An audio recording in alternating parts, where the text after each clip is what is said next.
Welcome to another episode of I Just Want to Be Included. My name is Veronica Olson, and today I continue my conversation with Sarah Steinhauser. We continue talking about growing up in Christian homes and what it's like to come out queer when you're still very much a part of a Christian family. As always, I ask that you listen with an open heart and mind. You may not like or agree with everything you hear on this podcast, and that is okay. The goal is to bring humanity to difficult topics and to hear how other people are experiencing life. Nothing said in this podcast is to be taken as professional advice. Everything stated is based on personal experience, thoughts, and opinions. Please always find professional help in your community to deal with any issues you or your family might be facing. Enjoy the episode.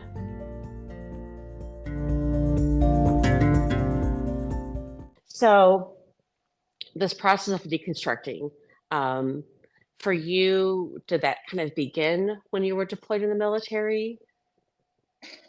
Yes. I started doing the very first step of deconstruction, which is questioning. So I started doing that end of high school and then Okay.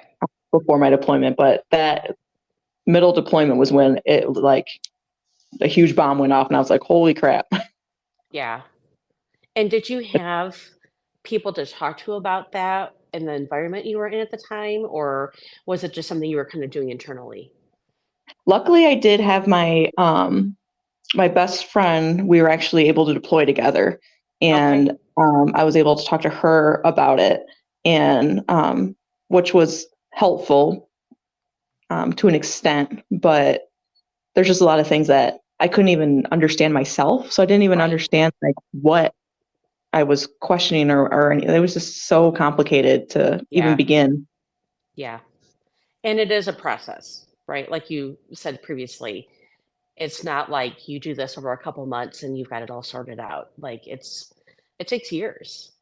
Yes. Um, and in the Christian world, where I still, am very much in, deconstructing has such a bad connotation to it.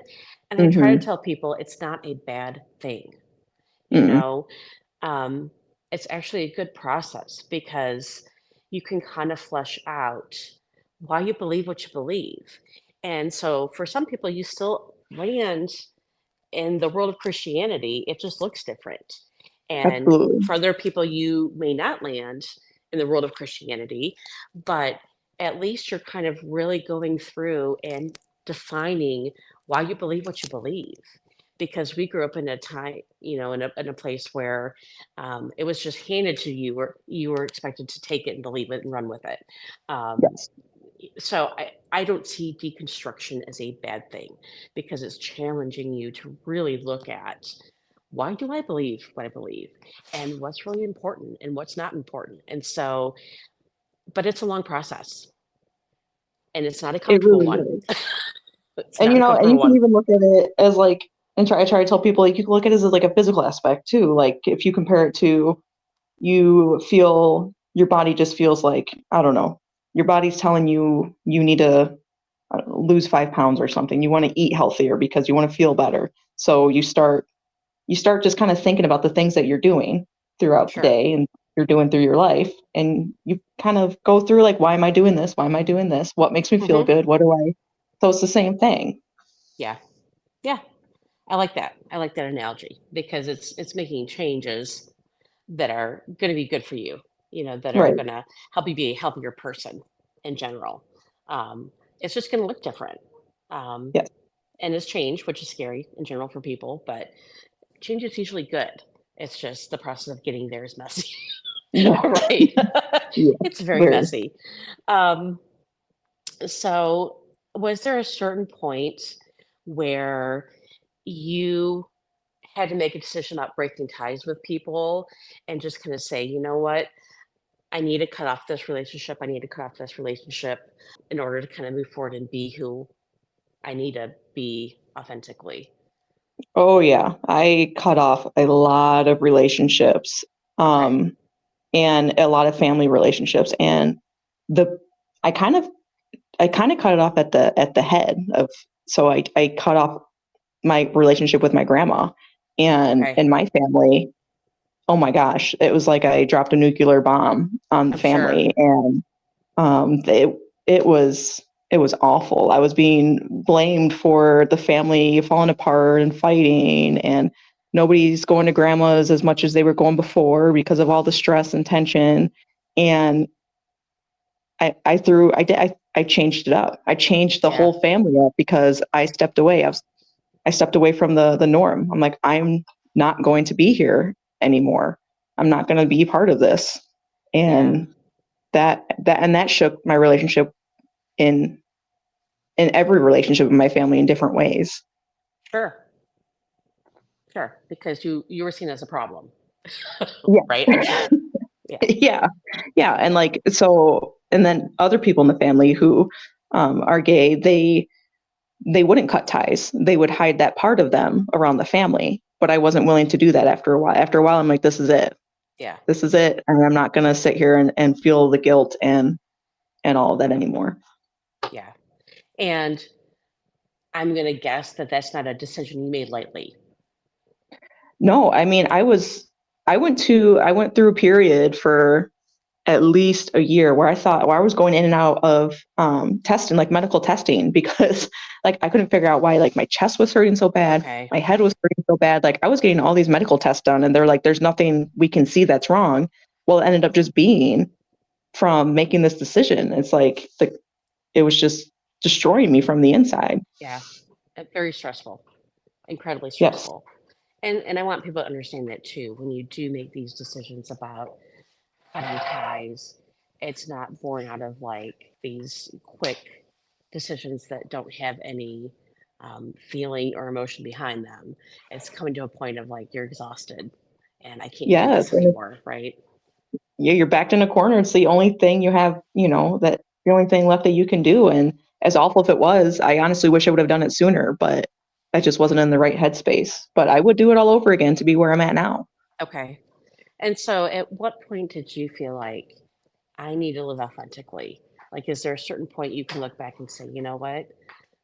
I need to be my authentic self and this is what I'm going to do. Or is that a certain point you reach or is that like a process? Um, it's a slow, for me, it was a process, but the end of the process was like a big bang.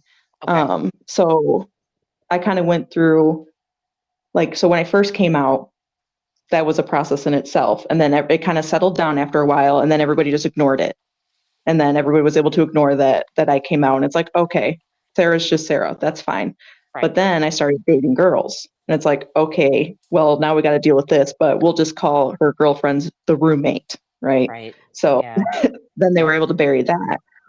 But then when we had our first child, they couldn't put that away. They couldn't explain that as like, oh, Sarah and her roommate decided to have a child together as roommates. Like that, that's just not how it Sure. works. Yeah. So that was like the big bomb where it was at that point I'm like, no, we're done with this hush hush and push it away. Like this is my child, and you're either family members of this child or you're not family members at all. Right. Yeah. That probably just brings a whole different level of like you have to move on and really makes boundaries when you're bringing children to the situation, I would think. Oh my gosh, it's a whole nother level of boundaries because you're not worried about yourself anymore. You're worried about how it's going to affect your kid, and that kind of puts a different Sure. level, a different layer on it. Oh, yeah, absolutely. Absolutely. And so, one thing I wanted to talk to you about as well is your parents, as grandparents, have taken your kids to church. Yes. Um, and I've watched my parents do that with my nieces and nephews. And for your perspective as a parent, how did you reach that decision of like, all right, it's okay if you take my kids to church, even though that's not what we're not really identifying as a Christian family or that's not part of our family life. How did you get to that point where you let your parents do that? It was hard. It was Yeah. really hard at first. And honestly, the only reasons the first couple times I took them was out of necessity of I needed them to watch the kids. Right. And with their faith, they're not gonna just not go to church to watch the kids. The kids are going to Sure. church or it's nothing. Yeah. So, and it would keep me up at night. And a lot of it was there was still like guilt and shame on my part because now my kids were going to this institution that I left. And, it's almost like a part of me is going back in there. And I Yeah. hated Oh, that yeah. so much. And it took a while, but the kids, the kids enjoy it. But that's also that was also a struggle to me because that's what churches do. Churches Yeah. make it fun. They make it fun so people want to be there. Yeah. So Well, especially kids, right? especially kids, right? That's Yeah. how they get you. That's how it starts, and I understand that. And so, but Right. they liked it, and so we kept letting them go to church, and it wasn't our favorite thing to do, but um, while I am no longer religious, I do obviously acknowledge the religions and Right. religion. There's a lot of good religion has done. I Hmm. can't say that religion is all bad. There's good and bad. So I don't want them to be in a situation like I was, where this is what we believe, this is what it is. I want to show them the Right. different options. I want to, give them all the information and let them kind of decide. And I want them to Right. question things on their own. So Right. that's kind of how I've, like, I guess, come to terms with having my kids go to church with my parents sometimes. Okay. So you're not like actively going to cut them off from that, exploring what options are out there. So Right. this is I kind of a wanted starting to. place for them. Yeah. Yeah, I wanted to, but then I did some digging and I'm like, that's no different than everybody telling me I had to be a certain way. Yeah. So, and I don't want that. I don't want to be that. So, Right. Yep. I can totally understand that. So the next thing I kind of wanted to talk about was how, well, there's a couple of things. So there's an interesting thing that's happened over the last, I don't know, probably 4 or 5 years where, you have churches that outwardly identify as accepting of the queer community. So you have mhm. these rainbow flags outside the doors and these signs. And I'm curious what you think about that. Churches who are actively saying, hey, this is how we view this one topic and you are welcome here. Do you think that's helpful or harmful? Overall, I'm gonna say I think it's helpful, and this is something honestly that I'm like in in the middle of working out with Okay. myself, because Yeah, this is a that's fair. thing that has come up with our nonprofit. This is a big one too, where Ah, there are churches okay. who want to support us and then churches who obviously don't. And then you have people who are Right. coming to us like, well, which churches are queer friendly or not? And it's Yeah. hard because I have a lot of religious trauma, so I already know that I'm biased in it. And so I Right. have a hard time like working with people in that sense. But um, I've actually been listening to on YouTube. I subscribe to her. Her name is Kelly R. Minter, Minter, Oh, yes, I know who that is. Yep. and it's been really helpful for me in that sense, because she comes from a very religious background and has walked away from Okay. religion, and talks a lot about religious trauma, Mhm. and talks a lot about like the churches and the accepting churches. And so she's really kind of been helping me with that. And there was a segment she did with accepting churches versus affirming churches, which is a big difference, Okay. because Yep. the accepting is the love the sinner, hate the sin.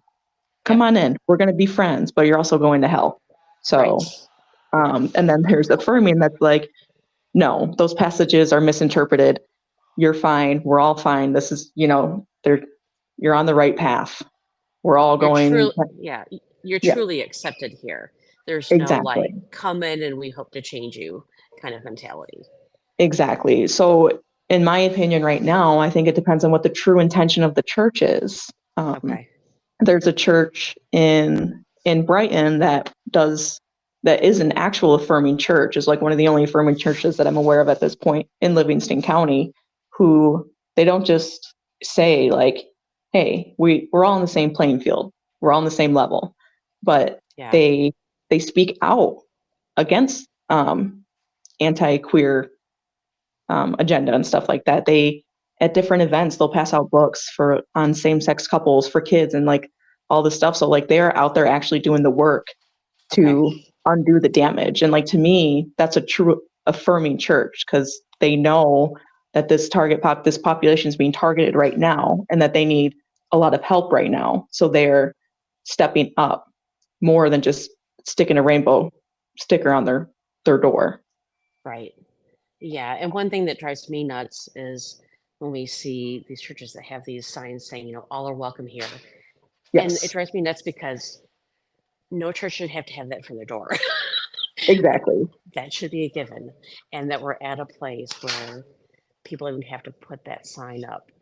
I'm like, oh, you know, that Yeah, should be a non-issue, I but it know. absolutely is. And so what I've been thinking and how we start building bridges and getting there's such a divide right now. And Hmm. it's going to continue, especially because we're in an election year, right? Oh yeah. And it's no secret that queer community and anything especially to do with gender identity is used as a weapon, Yeah. um, and as a way to get people on your side. How do we start even trying to build bridges and communicate with people and educate people? The most basic thing we can do as humans to improve anything is to just talk to each other. Right. It's absolutely mind-blowing the amount of people who are so against anything queer, whatever, they don't have a relationship with a queer person. The Right. amount of times I've created a relationship with somebody for whatever reason, and they'll come back to me months or years later and be like, I didn't, I was never supportive of the queer community until I met you and got to know Yeah. you, Yeah. because now it's not just this imaginary evil thing that's out in the world that the news is telling us about. You're a person, and like, I love you, I have this relationship with you, and now what I'm being told doesn't feel right anymore. Yeah. And then it's just learning. Like there's a lot of these unbelievably damaging myths about the queer community. And Sure. if people just take, especially the transgender community, like it's Yeah. absolutely insane, these myths that they're coming up with about how Yeah. dangerous they are. And it's it's so backwards. It's so dangerous for the trans community because they're being targeted so much. But with um the misinformation out there, it skews everything. So it's like you just sit down and talk to somebody or take some time and look up some accurate information. Right. And that's a big part of our nonprofit. Like if you have a question, it doesn't matter how offensive you might think it is, or if you're coming from a place of trying to understand and you want to learn, come to us and we will talk about it. That's what we're here Absolutely. for. Yeah. Why do you think you have these segments that are so heavily targeted? Whether you're talking about transgender, anything with gender identity, anything with the queer community, why do you think it's such a huge target right now?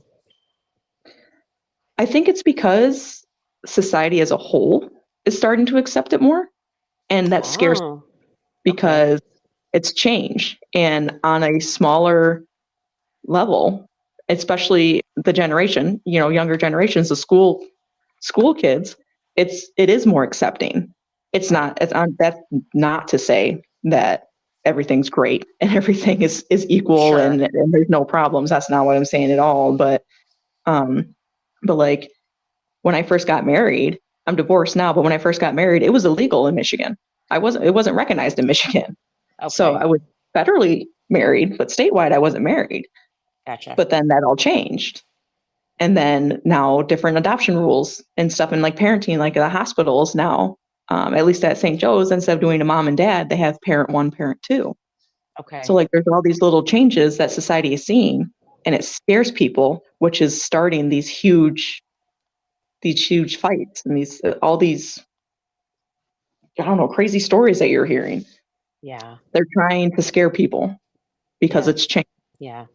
That's interesting. I hadn't thought about it from that perspective, but anytime you do have something that society is slowly making a norm. Hmm.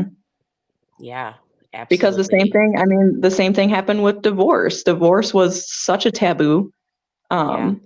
thing. What, in like the 70s, 80s, it started becoming a little bit more popular, and now it's normal. Now it's normal, Yeah. but they would before it was all talk. It was a huge essentially crime. Like you can't do it, Yeah. and you were shunned from Absolutely. the church. And now half the marriages end in divorce, and now it's like, Right. okay, it's normal now. Yeah. So, give it a decade or two, and it's probably going to be the same thing. Like the queer community is True. probably going to get a little more slack, and then somebody else is going to get the heat because Right. it's going to be another societal change. Yeah. No, that's very true. And that is such a good point. And certainly I know this is your goal, and one of mine is just build relationships and talk to people and Yes. do more listening than talking, actually. Yes. Do more listening than talking, And because listen to listen, yes, because people don't want to listen to listen come up to with respond or argue, but just listen. absolutely, absolutely. Yeah. All right, Sarah, thank you so much for talking with me again. I really appreciate you taking the time and sharing your personal experience. It has been so helpful to me. I know it's gonna be helpful to other people, and I would love to keep having you back to have more conversations, because this is a topic that's near and dear to my heart, and I know it's yours, and I just want to build bridges, Yeah, I and want I'm to I'm glad to be a part of it, and I love what you're doing. I think it's great. thank you. All right, Sarah, take care, and we will definitely have you back another time. All right. All right, thank you so much.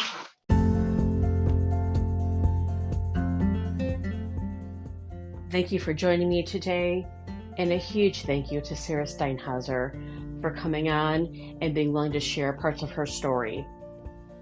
The link to her website, Queer Families of Livingston County, will be available in the show notes. And as Sarah has stated, it's okay to ask questions. They're more than happy to answer questions, to provide information, and to help educate people about the queer community. Hang in there. We're all doing the best we can. Have a good week.